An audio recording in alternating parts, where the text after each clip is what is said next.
Hello everyone, how are you? I hope you all are fine. आज हम लोग national institute of open schooling का secondary course science and technology book 1 module 2 matter in our surroundings का lesson number 2 matter in our surroundings जो chemistry का chapter है उसका बचा हुआ पार्ट आज कवर अप करने वाले हैं। तो चलिए शुरू करते हैं। Hello dear students, I hope you all will be fine. Today we have new topic which is solution and its concentration. So let's start our topic. A solution. A homogeneous mixture is formed when one or more substances, the solute, are completely dissolved in another substance, the solvent.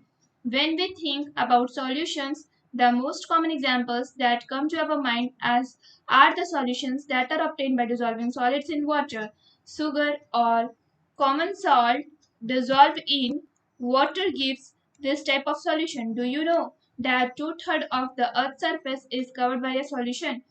You may be able to guess this solution present in oceans. The seawater is a solution of water and soluble minerals. It also contains gases like oxygen, nitrogen, and carbon dioxide. Such dissolved gases are very important for aquatic life to survive in oceans.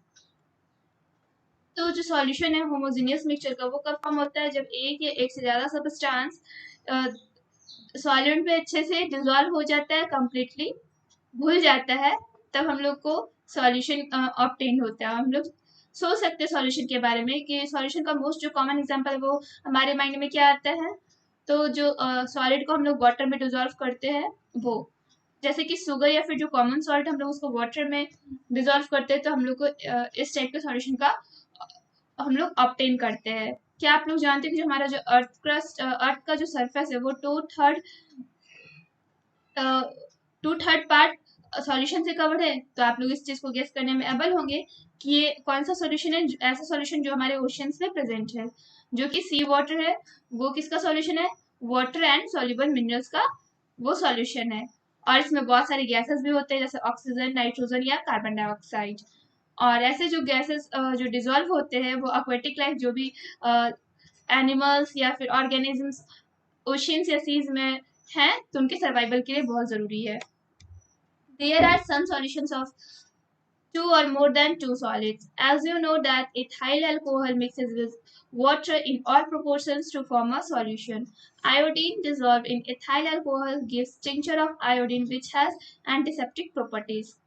तो जो ऐसे solutions जो है वो क्या होते हैं कि वो दो या दो से अधिक लिक्विड से भी मिलकर बनते हैं जैसे कि इथाइल अल्कोहल है वो वाटर के साथ मिक्स होके बनता है जो आयोडीन सॉलिड जो डिजॉल्व होता है इथाइल अल्कोहल में जैसे टिंचर बनता है आयोडीन का वो क्या है उसके बहुत सारे एंटीसेप्टिक प्रॉपर्टीज है A solution made up of solid dissolved in a liquid has two parts.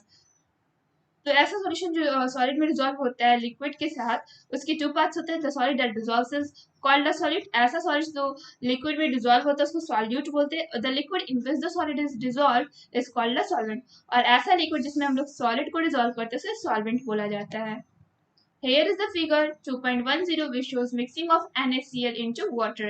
It means यहाँ पे सॉल्ट को वाटर में मिक्स करके उसकी फिगर को यहाँ पे शो किया गया है You have just seen that solutions are not confined to only solids dissolved in liquids.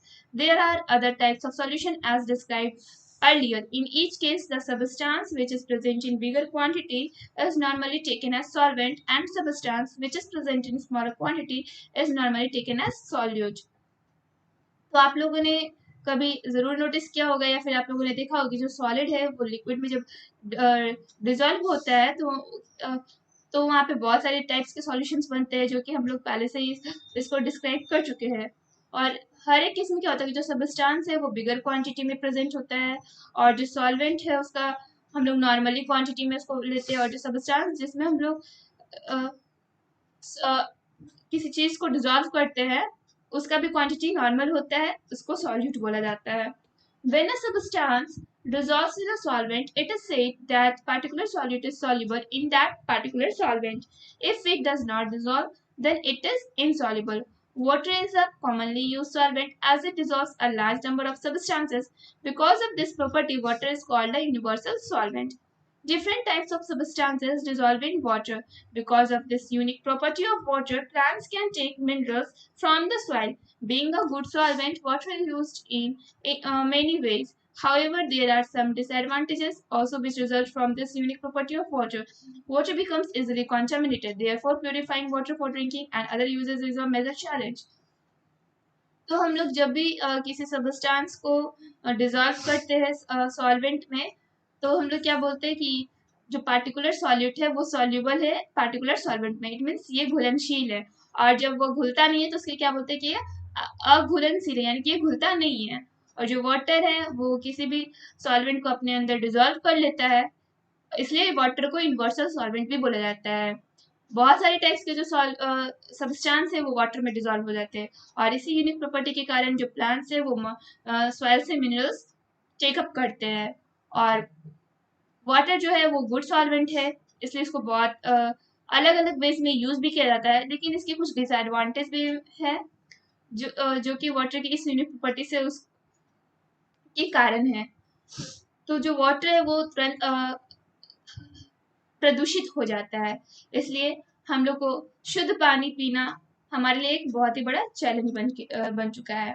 There are other important solvents, for examples organic liquids. The organic solvents are important because unlike water they dissolve organic substances. Ethyl alcohol and benzene are examples of such organic solvents. तो हमारे पास बहुत सारे organic solvents भी है, उसके भी importance है। जो ऑर्गेनिक सॉल्वेंट्स है वो हम लोग के लिए इम्पोर्टेंट है क्योंकि वाटर के जैसे ही वो भी बहुत सारे ऑर्गेनिक सब्सटेंस को अपने अंदर डिसॉल्व करते हैं, जैसे कि जो एथाइल अल्कोहल है और बेंजीन है वो ऑर्गेनिक सॉल्वेंट्स के एग्जांपल है। Concentration of a solution. The term concentration is most often used when we talk about solutions. Concentration of a solid is expressed in terms of the amount of solute present in a given mass or in a given volume of a solvent. Usually, concentration of a solution is defined as the mass of solute present in a different volume of a solution, which is usually taken as 1 liter. Concentration of a solution may also be expressed in terms of percent by mass of solute in gram. This gives the mass of solute per 100 mass units grams of solution as shown below. Percent of solid equal to mass of solute per mass of solution into 100. जो concentration जो term है वो कब use किया जाता है, जब हम लोग सॉल्यूशंस के बारे में बात करते हैं। और जो सॉल्यूशन का जो कंसंट्रेशन है वो कैसे एक्सप्रेस किया जाता है, तो उसमें कितने अमाउंट सॉल्यूट के प्रेजेंट है गिवन मास में या फिर given volume of a solvent में। और जो कंसंट्रेशन है वो सॉल्यूशन को कैसे डिफाइन करते हैं, तो जो मास है वो सॉल्यूट में प्रेजेंट होते हैं डिफरेंट वॉल्यूम के साथ सॉल्यूशन में। जैसे कि हम लोग 1 लीटर लिए, उसमें जितने भी सॉल्यूशन वॉल्यूम के वॉल्यूम प्रेजेंट है उस हिसाब से हम लोग इसको डिफाइन कर सकते हैं कंसंट्रेशन को। कंसंट्रेशन है सॉल्यूशन को उसको कैसे परसेंट के हिसाब से हम लोग उसको डिफाइन कर सकते हैं, percent by mass of solute in gram. और यहाँ पे इसका इक्वेशन दिया हुआ है, जो परसेंट ऑफ सॉल्यूट, सॉल्यूट का कितना परसेंट है equal to mass of solute, solute को कितना मास है पर मास ऑफ सॉल्यूशन, सॉल्यूशन का कितना मास है उसको बाद उसको 100 से इंटू करते हैं। A solution of 10% glucose by mass means that 100 grams of the solution contains 10 grams of glucose. This means 10 grams of glucose is dissolved in 90 grams of water. तो हम लोग अगर सॉल्यूशन ग्लूकोज के सॉल्यूशन के बारे में देखें तो हम लोग क्या डिसाइड करेंगे, जो उसमें 10% जो ग्लूकोज है उसका मास है उसका मास क्या है 100 ग्राम्स और सॉल्यूशन में 10% ग्लूकोज है, तो इट मीन्स क्या कि जो ग्लूकोज है वो 10 ग्राम घुला है 90 ग्राम ऑफ वाटर में। When we try to dissolve a particular substance, say sugar in water, the solution becomes more concentrated as we add more and more sugar. A concentrated solution contains a high proportion of the solute. A dilute solution contains a small proportion of solute. तो हम लोग जब particular substance जैसे कि sugar या water है उसमें solution को जब हम लोग सॉलिड को ऐड करते हैं तो वो कब कंसंट्रेट बनता है, जब हम लोग अगर पानी ले लिए एक गिलास उसमें ज़्यादा से ज़्यादा चीनी मिलाते हैं तो इट मीन्स वो सॉल्यूशन क्या बन चुका है पूरा कंसंट्रेटेड हो चुका है। और वही सॉल्यूशन डिल्यूट कब होगा, जब हम लोग शुगर में बहुत ही कम से कम चीनी मिलाए। we keep on adding solute to a solvent, keeping the temperature constant, we reach a point where no more solute will be dissolved. At this point, we say that the solution has become saturated with respect to solute. However, if we increase the temperature, more solute will be get dissolved. The concentration of a solute in a saturated solution at a different temperature is called solubility of that solute in that particular solvent. तो हम लोग solvent में क्या करेंगे कि हम लोग solute को मिलाते रहेंगे, तो जब उसका टेम्परेचर हम लोग कांस्टेंट रखेंगे तो हम लोग एक ऐसे पॉइंट पे पहुंच जाएंगे कि जिसमें हम लोग ज़्यादा सॉल्यूट मिला ना पाए, मतलब कि वो उसका एंड पॉइंट हो। जैसे कि हम लोग एक ग्लास में पानी ले लिए, उसमें हम लोग चीनी मिलाते गए और एक बार ऐसा पॉइंट आएगा जब हम लोग से ज़्यादा चीनी मिला ना सके, तो उस चीज़ को क्या बोलेंगे कि वो हम लोग का जो सॉल्यूशन है वो पूरी तरह से सैचुरेट हो चुका है उस सॉल्यूट के अकॉर्डिंग। लेकिन हम लोग जैसे उसका टेम्परेचर इंक्रीज करते हैं तो उसमें और ज़्यादा सॉल्यूट को हम लोग डिजोल्व कर सकते हैं। तो यहाँ पे जो कंसंट्रेशन है सॉल्यूट का वो सैचुरेटेड सॉल्यूशन में डेफिनेट टेम्परेचर तक ही मिक्स हो पाता है, इसको सॉल्युबिलिटी बोला जाता है उस सॉल्यूट का।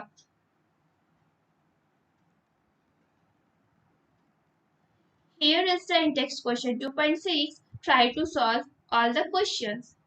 Now we have another topic which is suspensions. In winter, the fog is a common experience in both urban and rural areas. What is fog? Fog forms when tiny water droplets are suspended in air. So fog is nothing but a type of a suspension. There are large numbers of substances which do not mix with each other. There are some solids that do not dissolve in water or other liquid solvents, and there are liquids that do not mix with each water. The mixing of such substances results into heterogeneous mixture. Depending on the size of the particles suspended or dispersed in the surrounding medium, heterogeneous mixture can be divided into colloids and suspension. You will study about colloids in higher classes. Here we shall briefly describe suspension. Materials of smaller particle size insoluble in a solvent but visible to naked eyes from suspension. तो winter में हम लोग देखते हैं या तो rural areas हो या फिर अर्बन मतलब कि शहरी एरिया हो, तो हम लोग को फॉग हम लोग को दिखता है, हम लोग एक्सपीरियंस करते हैं। तो फॉग क्या है? फॉग हम लोग बोले तो फॉग इनिशियली कुछ नहीं है, बस क्या है, वो एक टाइप का सस्पेंशन है जिसमें जो वाटर ड्रॉपलेट्स है वो एयर में सस्पेंड होता है, मतलब कि वाटर ड्रॉपलेट्स जो एयर में घुले रहते हैं। और ये जो लार्ज नंबर जो सब्सटेंस के हैं वो एक दूसरे के साथ मिक्स नहीं होते, इसलिए जो सॉलिड्स है वो वाटर में डिजॉल्व नहीं होते हैं या फिर लिक्विड में सॉल्वेंट में डिजॉल्व नहीं होते हैं, और वो क्या करते हैं, हम लोग को दिखाई देते हैं। और जो ऐसे सब्सटेंस जो को हेट्रोजीनियस मिक्सचर बोला जाता है। और पार्टिकल्स की साइज के ऊपर ये डिपेंड करता है कि वो जो सस्पेंशन है वो कैसा हम लोग को दिखेगा या नहीं दिखेगा, वो डिस्पर्स होगा या फिर सराउंडिंग मीडियम में कैसा रहेगा। और जो हेट्रोजीनियस मिक्सचर है उसको हम लोग कोलाइड्स और सस्पेंशन में डिवाइड कर सकते हैं, और आप लोग कोलाइड्स के बारे में हायर क्लास में पढ़ोगे, और यहाँ पे हम लोग सस्पेंशन को ब्रीफली डिस्क्राइब करेंगे। और जो भी पार्टिकल का साइज है, इंसॉल्युबिलिटी है उसका सॉल्वेंट का, बट वो हमें नेक्ड आइज से क्या होता है, विजिबल होता है सस्पेंशन, वो सब हम लोग उसके बारे में पढ़ेंगे यहाँ पे। Unlike a colloid, which contains smaller particles ranging in size from 1 to 1000 nanometers, a suspension contains relatively larger particles. The size of particles in suspension is over 1000 nanometers. When fluid is added to water, it does not dissolve but forms a slurry, which we call as suspension. However, if less amount of water is added in the fluid, 200 gram of fluid and 100 ml of water, we get dough to make chapati, etc. Muddy water is an example of suspension. When a suspension is allowed to stand undisturbed, the dispersed particles settle down.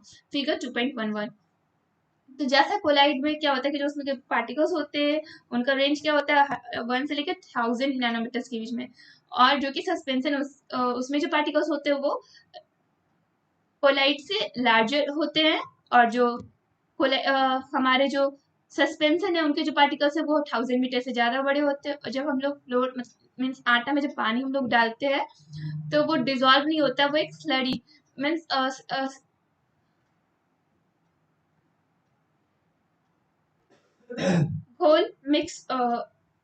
घोल बनता है पानी के साथ आटे का, जिसे हम लोग सस्पेंशन बोलते हैं। अगर हम लोग पानी में आटे में कम पानी मिलाएंगे तो हम लोग जैसे कि 200 ग्राम हम लोग आटा लिया और 100 ml उसमें पानी मिलाए, तो हम लोग डो हम लोग को ऑप्टेन होता है, जिससे हम लोग चपाती या फिर कुछ और बना सकते हैं। और जैसे ही मडी वाटर का एग्जांपल है तो वो भी एक सस्पेंशन है, और सस्पेंशन को हम लोग अगर इन अनडिस्टर्बेंस उसको डिस्टर्ब ना करें, उसको ऐसे छोड़ दे स्टैंड, तो क्या होगा, जो डिस्पर्स पार्टिकल्स है, जो घुला हुआ पार्टिकल्स है, वो सेटल डाउन हो जाएगा। Here is the figure 2.1 which shows setting of suspension when it is allowed to stand undisturbed.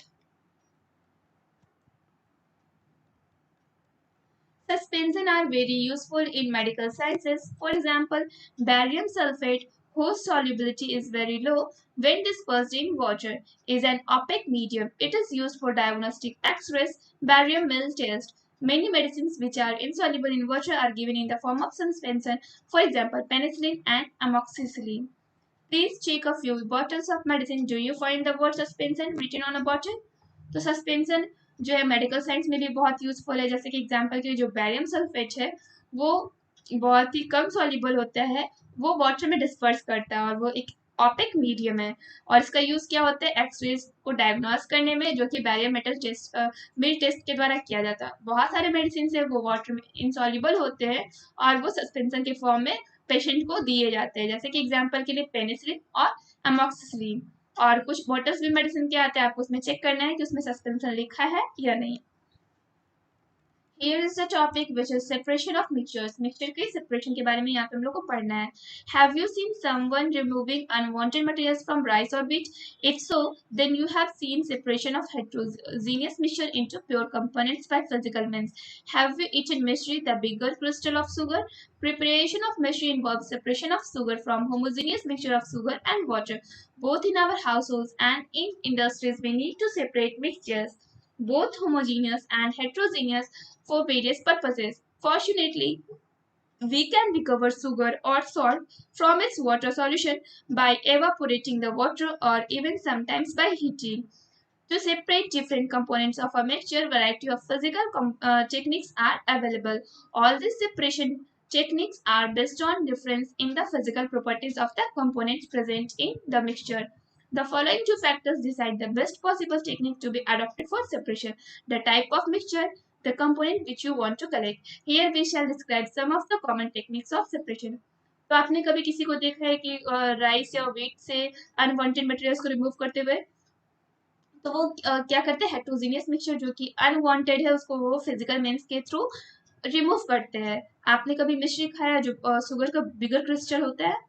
तो जो मिश्री का जो प्रिपरेशन होता है वो कैसे होता है, तो शुगर से होमोजीनियस मिक्सचर शुगर और वाटर को सेपरेट करके बनता है। और हमारे हाउस होल्ड मीन्स घर में और इंडस्ट्री में हम लोग को मिक्सचर को सेपरेट करने की जरूरत पड़ती है। और जो होमोजीनियस मिक्सचर हो या हेट्रोजीनियस मिक्सचर, हम लोग उसको अपने वेरियस पर्पज के लिए उसको सेपरेट करते हैं। और हम लोग शुगर या फिर जो सॉल्ट है हम लोग इसके वाटर से उसको ऑब्टेन कर सकते हैं by the means of evaporation और समटाइम्स बाय हीटिंग, ठीक है। और हम लोग बहुत सारे डिफरेंट कंपोनेंट्स मिक्सचर के उसको हम लोग फिजिकल टेक्निक्स के द्वारा हम लोग उसको सेपरेट करते हैं। और जितने भी सेपरेशन टेक्निक्स है वो किसके ऊपर बेस्ड होते हैं, फिजिकल प्रॉपर्टीज पे, जो कि मिक्सचर के कंपोनेंट्स में प्रेजेंट होता है। यहाँ पे दो फैक्टर्स दिया गया है जिससे हम लोग सेपरेशन कर सकते हैं। एक सेपरेशन पॉसिबल है, तो मिक्सचर का टाइप कैसा है और जो हम लोग कंपोनेंट हम लोग जो कि कलेक्ट करना चाहते हैं वो, यहाँ पे हम लोग उसके टेक्निक्स के सेपरेशन के बारे में हम लोग यहाँ पे डिस्क्राइब करेंगे। Separation by using separating funnels, तो हम लोग सेपरेशन कैसे करेंगे, सेपरेटिंग फनल्स के द्वारा। The mixture of two immiscible liquids, that is the liquids that do not mix as oil and water, can be separated by using a separating funnel. तो यहाँ पे दो मिक्सचर है लिक्विड्स का जो कि इमिसिबल है, अघुलनशील है, वो एक दूसरे में घुलते नहीं है। जैसे कि लिक्विड्स में जैसे कि वाटर हो गया वो ऑयल के साथ मिक्स नहीं करता, तो हम लोग इसको कैसे सेपरेट करेंगे, सेपरेटेड फनल के द्वारा। सेपरेटिंग फनल एक आता है। The mixture is placed in separating funnel and allowed to stand for some time. When the two layers of liquids are separated, the denser liquid which is in the lower part is first collected by opening the stopcock. See figure 2.12. This method is very useful in industries. तो इसमें क्या, तो जो mixture होता है उसको separating funnel में डाल के कुछ देर के लिए छोड़ दिया जाता है, और जो उसका दो लेयर है लिक्विड का वो दोनों एक दूसरे से सेपरेट हो जाता है। जो डेंसर लिक्विड है वो नीचे चला जाता है और जो लाइटर है वो ऊपर चला जाता है, और जो डेंसर पार्ट है उसको स्टॉप कॉक की हेल्प से नीचे गिरा दिया जाता है। और ये जो मेथड है वो इंडस्ट्री में बहुत ज़्यादा यूजफुल है। So here is the figure 2.12 which shows separation of oil and water using separating funnel. Separation by evaporation. The separation of liquid, solvent and solid from a solution is done by removing the liquid solvent by heating or by solar evaporation. By evaporation, you can recover the solid component only in solid or powder form. If the solvent is inflammable, you cannot use flame for heating. Instead, you can use an electrical heating system and an oil or water bath. You might have heard that salt is obtained from seawater by the process of evaporation in shallow beds near the seashore. तो जो liquid होते हैं उसके separation कैसे करेंगे, तो by the means of evaporation और solar heating. इसको हम लोग या तो एवापोरेट कर देंगे या फिर सोलर एवापोरेशन के द्वारा उसको हीट करेंगे. जैसे कि एवापोरेशन उसमें क्या होता है, जो सॉल्यूट होता है सॉलिड पाउडर फॉर्म में होता है, और जो सॉल्वेंट होता है वो इनफ्लामेबल होता है, मतलब कि हम लोग उसको फ्लेम से यूज करके उसको एवापोरेट नहीं कर सकते, उसको हम लोग हीट करेंगे और या फिर इलेक्ट्रिकल हीटिंग देंगे जिसमें ऑयल या फिर वाटर बाथ उसको देंगे. और इसमें क्या होता है कि जो सी जो वाटर है हम लोग जिससे सॉल्ट का एक्सट्रैक्शन करते हैं वो कैसे एवापोरेट होता है, हम लोग कैसे ऑप्टेन करते हैं, तो उसको हम लोग जो शैलो बेड्स बनाते हैं सी शोर पे, मतलब समुद्र के किनारे पे शैलो बेड्स बनाते हैं, उसके बाद उसमें सॉल्ट जो सी का वाटर उसको कलेक्ट करते हैं, उसके बाद उसको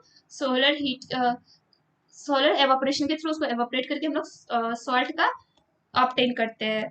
सेपरेशन बाय फिल्ट्रेशन. अब हम लोग फिल्ट्रेशन से कैसे सेपरेट करेंगे.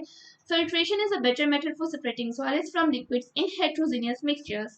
In filtration, the solid material is collected as a residue on filter paper and the liquid phase is obtained as a filtrate. The method of filtration is used on a large scale in industries. Filtration है वो solid को liquid से separate करने के लिए बहुत ही अच्छा method है. ये हेट्रोजीनियस मिक्सचर्स में इसका यूज किया जाता है. जो फिल्ट्रेशन है सॉलिड मटेरियल का उसको कलेक्ट किया जाता है फिल्टर पेपर पे, उसका रेसिड्यू जो बच जाता है तो उसको वहाँ पे कलेक्ट किया जाता है, और जो लिक्विड फेज है वो हम लोग को ऑब्टेन होता है फिल्ट्रेट के रूप में. और ये जो मेथड है फिल्ट्रेशन का वो इंडस्ट्रीज में लार्ज स्केल में यूज किया जाता है. So here is the figure 2.13 which shows filtration A. Simple filtration and B. Vacuum filtration. Separation by crystallization. Crystallization is a process of formation of a solid crystals from a solution. The method of crystallization for separating solid from liquid begins by evaporating the liquid. तो crystallization एक ऐसा process है जिसमें solid crystals को solution से formation होता है उसको हम लोग अलग करते हैं. जैसे कि जो क्रिस्टलाइजेशन उसको कैसे सेपरेट करते हैं, जो सॉलिड है उसको लिक्विड से अलग कैसे करते हैं, एवापोरेट करके लिक्विड को. However, in crystallization, the evaporation is stopped when the solution is concentrated enough. The concentrated solution thus produced is allowed to cool slowly to form crystals which can be separately by filtration. Mystery sugar crystals is produced by crystallization from concentrated sugar solution. तो crystallisation में क्या होता है कि जब evaporation कब होता है, जब जो उसका सॉल्यूशन है वो कंसंट्रेटेड हो जाता है, और जो कंसंट्रेटेड सॉल्यूशन होता है वो प्रोड्यूस होता है और उसके बाद उसको ठंडा होने के लिए छोड़ दिया जाता है जिससे उसके क्रिस्टल्स में फॉर्मेशन हो. और इस तरह से हम लोग मिश्री या फिर शुगर क्रिस्टल्स को ऑब्टेन करते हैं शुगर सॉल्यूशन से जब वो क्रिस्टलाइजेशन के फॉर्म में कंसंट्रेटेड हो जाता है. Separation by distillation. The method of distillation is used to separate a liquid from a solution of a homogeneous mixture. The distillation is a process in which a liquid or mixture of liquids is boiled in a distillation flask. The vapor is condensed by passing through a water-cooled tube called condenser and collected as liquid called distillate. In case of a solution of two miscible liquids, the liquids which can be mixed completely, the separation is based on the fact that the liquids will have different boiling points and there is a wide difference between the boiling points of two liquids. तो distillation का जो method है वो कैसे use होता है, तो इसको हम लोग लिक्विड को होमोजेनियस मिक्सचर से अलग करने के लिए करते हैं. जो डिस्टिलेशन एक ऐसा प्रोसेस है जिसमें जो लिक्विड है या फिर जो मिक्सचर है उसको हम लोग बॉयल करते हैं डिस्टिलेशन फ्लास्क में, और इसमें जो वेपर है वो उसको कंडेंस करवाते हैं वाटर कूल्ड ट्यूब में जिसको कंडेंसर भी बोला जाता है. उसके बाद जो लिक्विड कलेक्ट किया जाता है उसे डिस्टिलेट बोला जाता है. और सॉल्यूशन में जब टू मिसिबल जब लिक्विड मतलब कि जो लिक्विड आपस में दो मिक्स हो जाते हैं उसका कैसे सेपरेशन होता है, तो उनका भी सेपरेशन डिफरेंट बॉइलिंग पॉइंट्स, क्योंकि दोनों जो लिक्विड्स आपस में मिक्स हुए उनका जो डिफरेंट बॉइलिंग पॉइंट्स होता है और भी बहुत सारे इसमें मेथड है, जैसे कि इसमें जो डिफरेंस है बॉइलिंग पॉइंट्स का वो अलग होता है दोनों लिक्विड्स का, तो हम लोग इस तरह से भी डिस्टिलेशन प्रोसेस से सेपरेशन कर सकते हैं। Here is the figure 2.14 which shows the distillation apparatus. Separation based on magnetic properties. How would you separate a mixture of magnetic and non-magnetic substance? In a mixture of magnetic and non-magnetic substances, the magnetic substance can be separated by using a magnet.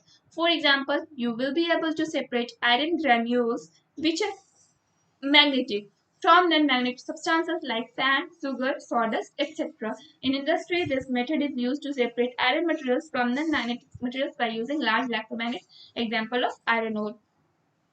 तो आप लोग कैसे separate करोगे जो non magnetic और magnetic का mixture होगा? तो आप लोग मैग्नेटिक मिक्सचर को और नॉन मैग्नेटिक सब्सटेंस को मैग्नेट के द्वारा सेपरेट कर सकते हैं। एग्जांपल के लिए आयरन ग्रेन्यूल्स में हम लोग जब जो कि एक मैग्नेटिक सब्सटेंस है, अगर उसमें नॉन मैग्नेटिक सब्सटेंस का मिक्सचर हो जाए, जैसे सैंड हो गया, सुगर हो गया या फिर सॉडस्ट हो गया, तो हम लोग उसको मैग्नेट्स के थ्रू अलग कर सकते हैं। इंडस्ट्री में इस मेथड को यूज किया जाता है नॉन मैग्नेटिक मटेरियल्स को मैग्नेटिक मटेरियल से अलग करने के लिए, जो कि इलेक्ट्रोमैग्नेट से किया जाता है। एग्जाम्पल में इसको हो गया आयरन ओर।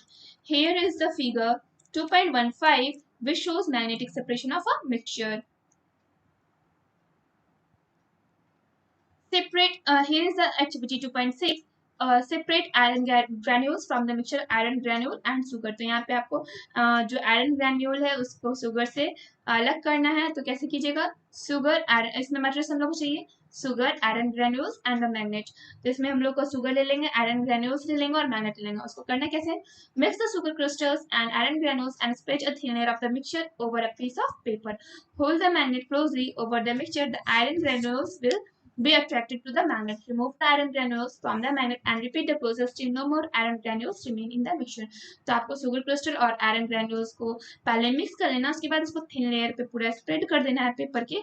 उसके बाद क्या करना है? मैग्नेट को लेना और उसको मिक्सचर के पास लेके जाना और तब तक ये प्रोसेस को रिपीट करते रहना जब तक ये जो आयरन ग्रैन्यूल्स है वो पूरी तरह से कम्प्लीटली सुगर के क्रिस्टल से अलग ना हो जाए। Here is the activity 2.7. Separate water from muddy water by process of distillation using solar energy. तो आपको सोलर एनर्जी के द्वारा क्या करना है? आपको मडी वाटर को डिस्टिलेट करना है। मटेरियल्स क्या चाहिए? Large dish pan, a glass container shorter in the length than the pan, plastic wrap, 9 to 10 clean marbles of small pieces of stone, plastic membrane and 2 liter muddy water. आपको एक बड़ा सा dish pan चाहिए और एक glass container चाहिए जो जिसका लेंथ जो है वो पैन से कम हो, और प्लास्टिक रैप चाहिए और 9 से 10 क्लीन मार्बल्स चाहिए, फिर स्मॉल पीसेस ऑफ स्टोन चाहिए और आपको प्लास्टिक मेम्ब्रेन चाहिए और 2 लीटर मडी वाटर चाहिए। How to do it? अब इस एक्टिविटी को कैसे परफॉर्म करना है? Take muddy water in large pan and put the glass in the center of the pan as shown in figure 2.16. Put a few small marbles at the bottoms of the glass in order to make it stable in the water. अब आपको क्या करना है कि आपको muddy water को large pan में डाल लेना है, उसके सेंटर में आपको गिलास डाल लेना है और इसमें कुछ मार्बल्स या स्टोन्स डाल लेना है ताकि जो आपका गैस हो वो ग्लास जो हो वो स्टेबल हो सके उसमें। फिर cover the pan with a plastic wrap in such a way that doesn't become too tight. The sellotape can be used to keep the plastic wrap in place. अब आपको क्या करना है कि जो पैन है उसको प्लास्टिक रैप से पूरी तरह से रैप कर देना है, उसके बाद उसको ज़्यादा टाइट नहीं बनाना और आपको सेलो टेप की यूज से आप प्लास्टिक रैप को प्लेस में रखने के लिए यूज कर सकते हो सेलो टेप का।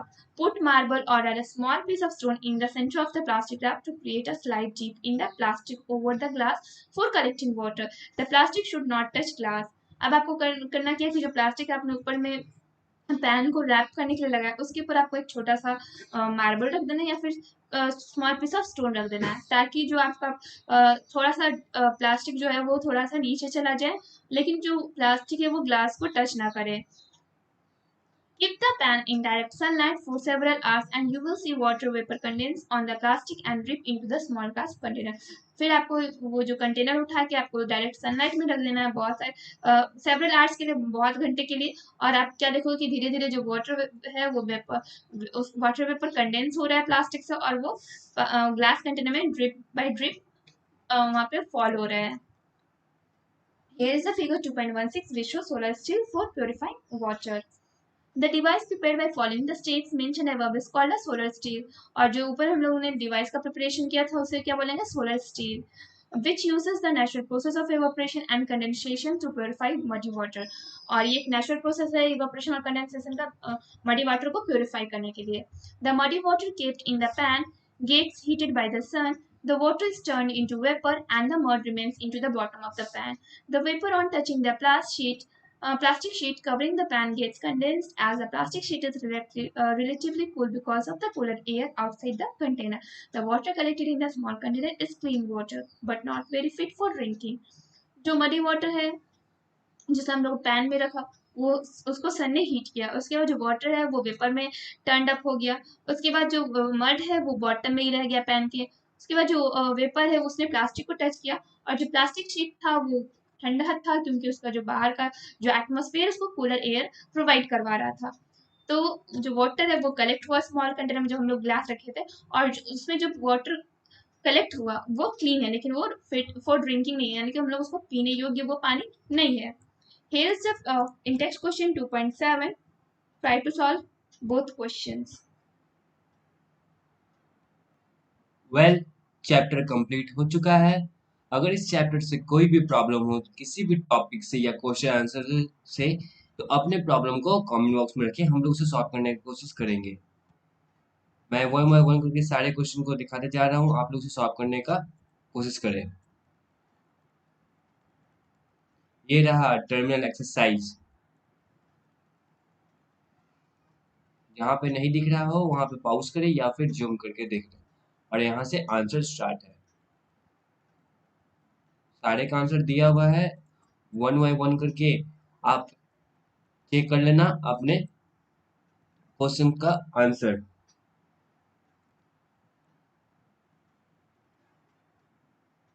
Thank you everyone.